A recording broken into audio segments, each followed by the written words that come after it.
Thanks so much, Jesus. I'm very excited to be interviewing you today in this amazing gallery in virtual reality.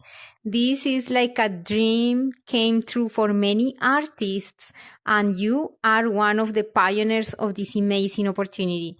Thank you so much, and please let us know who you are, your background, and maybe a little bit of your inspiration for your art. Yeah, thank you. Thank you first. Thank you to you actually for being here today and for this interview that you are telling me is one of the, for me, it's my first virtual interview also. So it's really cool to have something like this and to have the opportunity of suddenly meeting people anywhere around the world and to show the your work in a space, in a digital space, because actually the work that I do is originally digital, so I think it's the ideal space for that. And and being part of a virtual interview at the same time, I think is really cool and funny to have this. So thank you for that. Yeah. How can I tell you? What can I tell you? So basically, this exhibition with the artist is a kind of reflection or thinking about the 20 years that I've been in Brussels. 20 years ago, I went to Brussels to do studies in art and design, and actually I was coming already from a traditional background of painting in Sevilla, in Madrid. Sorry, in Sevilla, in Spain. I got a very traditional uh, formation or learning about ways of painting in a traditional way. So when I came to Brussels, I wanted to learn and discover new ways of expressions more into the digital environment. That's why I started transmedia here in Brussels, and I wanted to talk about that, how has been for the 20 years living here. So I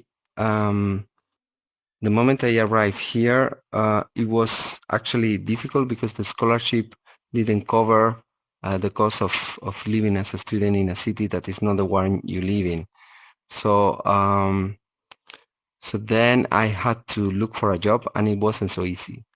So at the end, I saw myself dressed as a turtle in a park that is called Mini Europe here in Brussels, with a big head, and actually suffocating and having the heat under a mask.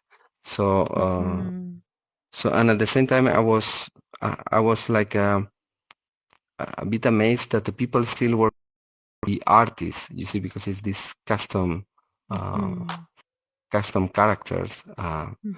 So for me, I wanted to bring this kind of symbol into the work that is here. So that's why there are these custom characters appearing in several of the drawings, where I shows this kind of need of the artist of continuously perform in front of an audience. Yeah, because there is a promise, because there is a dream, because there is a kind of need of passing the emotions from the artist to the audience. I think one of the things that I has defined also always the way I work is the, or no, if I had to define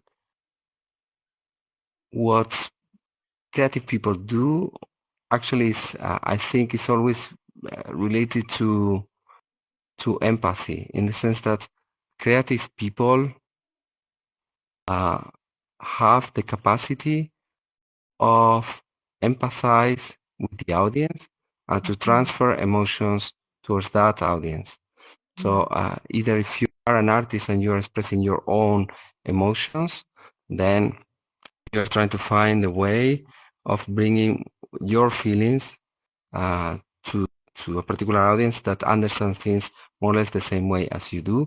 Or you can use also that empathy then with some kind of purpose, like and that is another area where I work. That is the communication, corporate communication or publicity and all that, where actually you're using that empathy to create emotions on people with this making them act or react to those emotions and take an action. No?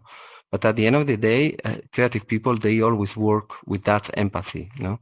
So so that empathy at the same time is kind of bringing yourself and to show yourself too much into your work, or at least that happens to me. So that's why I see myself as this kind of panda disappearing in some places, like it's like performing or having this kind of mask that is making you take the position of the artist in that situation. And at the same time, if you look in the work that I do, there is always several symbols behind, or some kind of Easter eggs that I like to throw. That the moment that you start revealing them, the concept of the work start to amplify. Like for example, in the wonder of the mini, there is some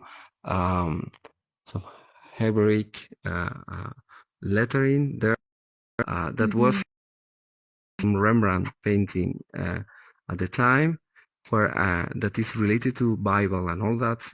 It's not that I'm religious, but I liked this idea of prophets, because on the 20th century, artists have been seen always like the ones who are bringing a kind of